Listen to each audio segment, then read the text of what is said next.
나왔었어요. 이봉주 엄마가 아니라 이봉주 아들의 엄마인 이봉주 부인. 이봉주 씨 부인이 아들이 그냥 뭐 화장실 가면 수건 들고 앞에 서 있어요. 얼굴 닦여주고 아침 먹여주고 그 하여튼 뭐 왕도 그런 왕이 없어. 우리 봉다리 아저씨한테는 막 뭐라고 그러더만 남편은 구박하면서 아들은 그냥 엄청 위에요. 그러면 아들은 할 수 있는 게 없어져요. 근데 그뿐만 아니라 여러 번 출연자들 보면 엄마들이 이렇게 너무 많이 해줘가지고 아들 딸은 아무것도 못하는, 생각이 없어. 그냥 생각이 없는 이런 상황이 많이 보였었거든요. 그래서 전 못해도 보여줘라. 쌍둥이 아들과 딸이 있는데, 이 쌍둥이가 딸은 뭐 자기 일 처리를 잘하는데 아들은 좀 어리버리하거든요. 원래 아들이 좀 늦게 자라요. 같은 나이면 학령이 어릴 때는 아들이 좀 어리버리합니다. 그럼 아들이 못하면 엄마가 도와주면 아들은 영원히 못해. 못해도 그냥 하게 내버려 둬야 돼. 사고를 쳐도 내버려 두고 지가 언젠가 깨닫겠지라고 믿어야 되는데, 엄마가 해주기 시작하면 아이는 양말도 못 신어요. 이제 그런 상황이 된다는 거죠. 근데 네가 스스로 선택해서 너의 길을 가라라는 얘기고요. 초등학교 때, 유치원 때 유아중심교육과정과 놀이중심교육과정이라는 이 큰 방침을 가지고 아이들을 가르치게 되는데요. 유아중심은 뭐냐면 아이가 스스로 노는 거예요. 놀이중심은 국영수 가르치지 마라 이거거든요. 유치원 때 국영수 가르치지 말고 초등학교 들어오면 배우면 돼, 이렇게 얘기하는 거예요. 이것도 온라인에서 지금 아우성이에요. 왜 유치원에서는 한글을 안 가르칠까요? 근데 우리 어른들이 어렸을 때는 뭐 동네에 한글 자료가 별로 없지만 지금은 글자 자료가 엄청 넘쳐나거든요. 그렇기 때문에 아이들이 초등학교 들어가기 직전이면 대부분 한글을 깨우쳐요. 눈에 많이 보고 스스로 답답해서 글자를 쓸 수 있고 읽을 수 있는 때가 된다. 유치원부터 너무 열심히 한글과 영어를 가르치려고 노력할 필요가 없어 보인다. 그런 얘기입니다. 초등학교 들어가기 전에 저절로 해결이 됩니다. 안 되는 애들이 간혹 있긴 하지만 어쨌든 해결이 돼요. 대부분은 되고 안 되는 학생들은 별도의 조치를 해야죠. 언제가 문제냐면 한 1월 1일 새해가 돼서 이제 앞으로 2달 지나면 입학하게 되는데 아직도 한글에 대해서 너무 몰라. 그러면 기본적인 것들은 가르치고 할 필요가 있어요. 바뀌는 교육 과정에서는 초등학교 들어가면 한글을 좀 오랫동안 가르치기로 했어요. 왜냐하면 배웠다고 가정하고 넘어가는 건 옳지 않다. 진짜 실제로 못 배운 애들도 있다. 그래서 많이 오랫동안 가르치기로 했거든요. 근데 그것보다 중요한 건 아이들에게 스스로 노는 것을 가르치는 거야. 근데 이게 유아중심 교육과정이라고 말하는 게 뭐냐면, 아이가 알아서 놀면 유치원 선생님이 아이를 노는 것을 봐주는 거죠. 제가 이렇게 창의적으로 노는구나. 어른들은 밥 먹거나 술 마시거나 차 마시거나 아니면 놀지를 못해. 그렇죠? 뭔가 도구가 있어야 놀잖아요. 그도 아니면 고스톱을 치거나 낙고라도 치거나 컴퓨터하고 뭐가 있어야 노는데, 애들은 그냥 놀아 하루 종일. 유치원 애들은 그냥 알아서 두면 놀거든. 그런 시대다라는 거죠. 그런 시기다. 성장기로 보면 그냥 놀려라. 그랬더니 이제 제 딸 친구가 이제 제 손주의 친구인 애가 있는데, 장우라는 애가 있는데, 장우는요 놀라고 그러면 자동차 하나를 들고 뿡 하면서 하루 종일 이러고 있어요. 그럼 어떡해요? 그래서 상담을 좀 받아야 되겠다. 근데 아이들은 다 창의적으로 발랄하게 알아서 뛰어놀고 또 금방금방 종목을 바꿉니다. 그죠? 근데 아이가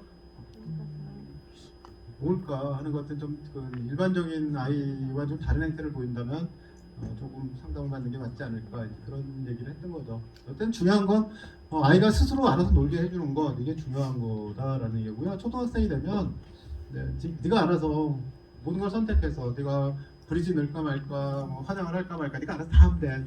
오늘 슬리퍼 신고 할래, 아니면 운동화 신고 할래, 다 알아서 선택하게. 그래도 누가 뭐라고 그러지 않는 시대가 오죠.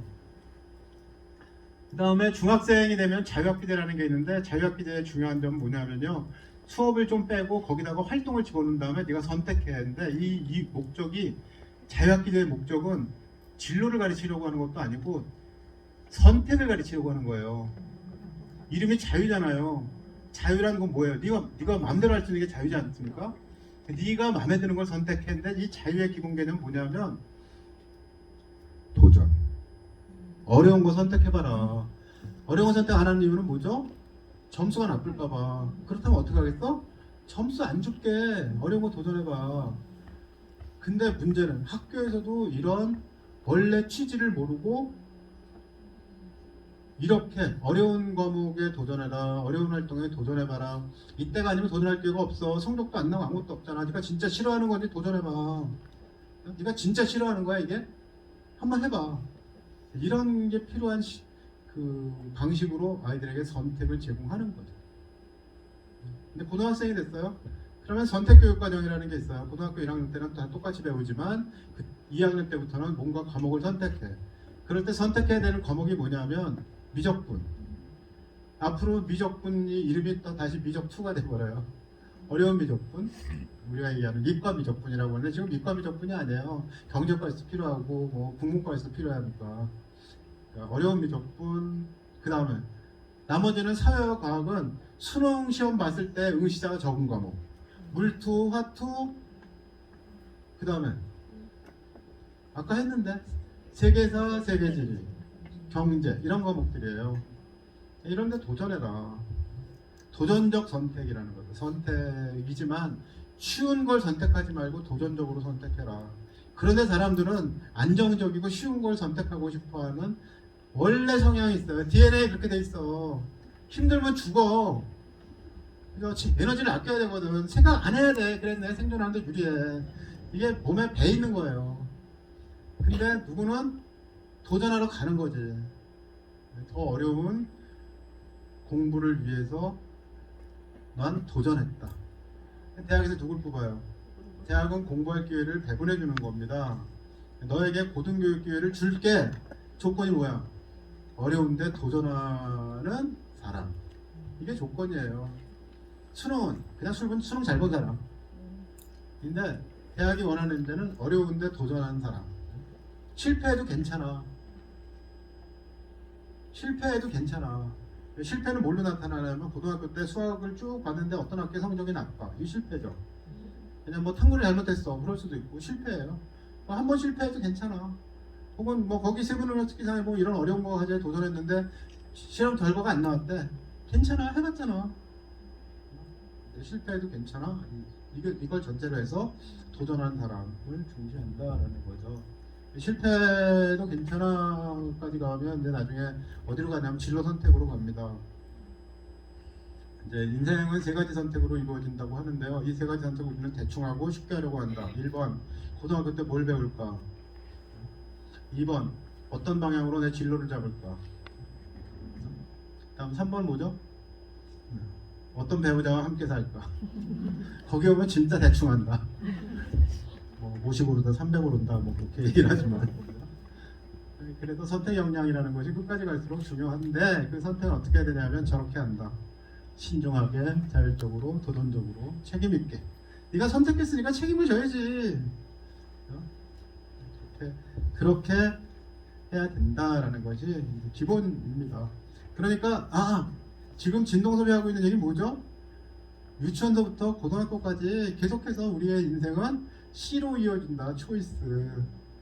인생은 B와 D 사이에 C라고 하잖아요. 버스와 데스 사이에 C다, 초이스다 라고 얘기하는데 그 말 딱 맞다. 우리는 이 초이스 사이에서 살고 있고 이게 기본적으로 초이스의 문제다. 우리 아이가 성공적으로 자라나기 위해서 해야 될 일은 뭐냐면 도전적인 선택, 도전적으로 초이스하는 그런 마음을 갖는 거다. 도전. 마음 어떻게? 요즘 청년 실업수당 준대. 파산하면 파산수당 준대. 취업할 때는 도전 안 한 학생은 취업이 안 돼. 도전한 경험이 있어야 돼. 이런 거죠. 태도가 중요하다는 얘기고요.